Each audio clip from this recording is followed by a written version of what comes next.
Hey, so on the request of students आज मैं आपके लिए लेकर आई हूँ अकाउंटेंसी की क्लास 12 की डीके गोयल की पार्ट बी की रिव्यू लेकर, जिसका नाम है analysis of financial statements. So let's begin.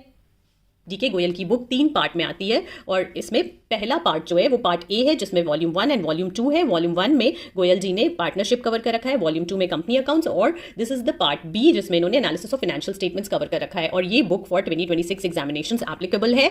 और अगर आप इसकी प्राइस देखना चाहेंगे तो इट इज़ वर्थ 660 रुपीज़। और this is 23rd thoroughly revised edition, जिसका प्रिंट ईयर है 2025। अगर आप देखें तो इसमें इनिशियली इन्होंने ये न्यू सिलेबस इन अकाउंटेंसी दे रखा है, और उसके बाद आते हैं ये कंटेंट्स के पेज में। ये है इनका कंटेंट्स। इन्होंने पार्ट बी वाले कंटेंट को बेसिकली 6 चैप्टर्स में डिवाइड कर रखा है, जिसमें 6th चैप्टर है कैश फ्लो स्टेटमेंट। क्योंकि मैंने टीएस ग्रेवाल में भी कैश फ्लो स्टेटमेंट्स ही कवर किया था, तो मैं इसमें भी कैश फ्लो स्टेटमेंट्स ही कवर करती हूँ, ताकि आप कंपेयर कर पाए कि आपके लिए कौन सी बुक ज़्यादा अच्छी रहेगी। So this is the cash flow statement chapter which is chapter number 6। और इसमें इनिशियली इन्होंने भी ये दे रखा है, थ्योरी दे रखा है, जो कि आप इधर देख पा रहे होंगे।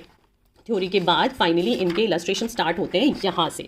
ये है, दिस इज इलस्ट्रेशन 1। और गोयल जी ने बेसिकली इसमें 47 इलस्ट्रेशंस कवर किया है, जो कि चैप्टर 6 में है, यानी कैश फ्लो स्टेटमेंट्स में। उसके बाद फिर इसमें वेरी शॉर्ट क्वेश्चंस हैं, जो कि 1 मार्क वाले क्वेश्चंस हैं, तो ये भी इन्होंने काफ़ी सारे दे रखे हैं। और उसके बाद फिर ये अंडरस्टैंडिंग रिलेटेड क्वेश्चंस भी यहाँ से स्टार्ट होते हैं। इन्होंने ऐसे भी कुछ क्वेश्चंस कवर कर रखे हैं।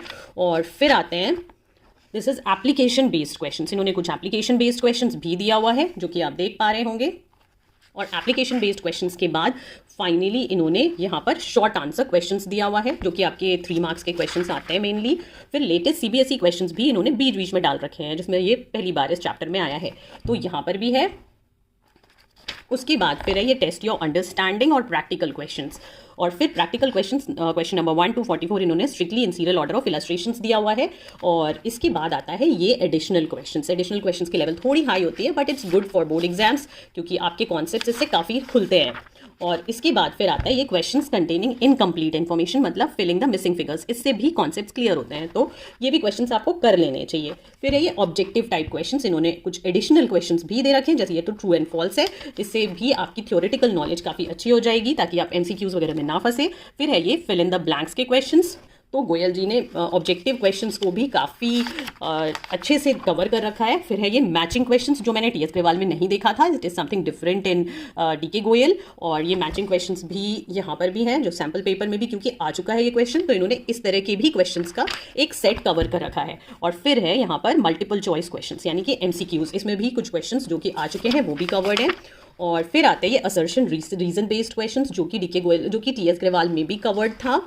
और फिर हम आते हैं इधर, जिसमें again we have this latest CBSE examination questions. बीच में एक बार और आया था, this is the second time in this chapter, कि इन्होंने एक सेपरेट सेक्शन भी बना दिया है। And this is the last section of this particular chapter. और यहाँ पर ये चैप्टर फिनिश होता है। ये चैप्टर 187 पेजेस में कवर्ड है इस पर्टिकुलर बुक में। और फिर आता है ये प्रोजेक्ट वर्क का पार्ट, जो इन्होंने काफ़ी सारे पेजेस में कवर कर रखा है। और एंड में फिर आते हैं कुछ ये सब क्वेश्चंस, जैसे कि इन्होंने जो बीच बीच में एमसीक्यूज वगैरह डाला हुआ है, उनके कुछ कुछ आंसर्स इन्होंने बैक पेज में दे रखे हैं। और इस तरीके से आपका डीके गोयल का ये पार्ट बी है, और इसका रिव्यू यहाँ पर ओवर होता है। Thank you so much.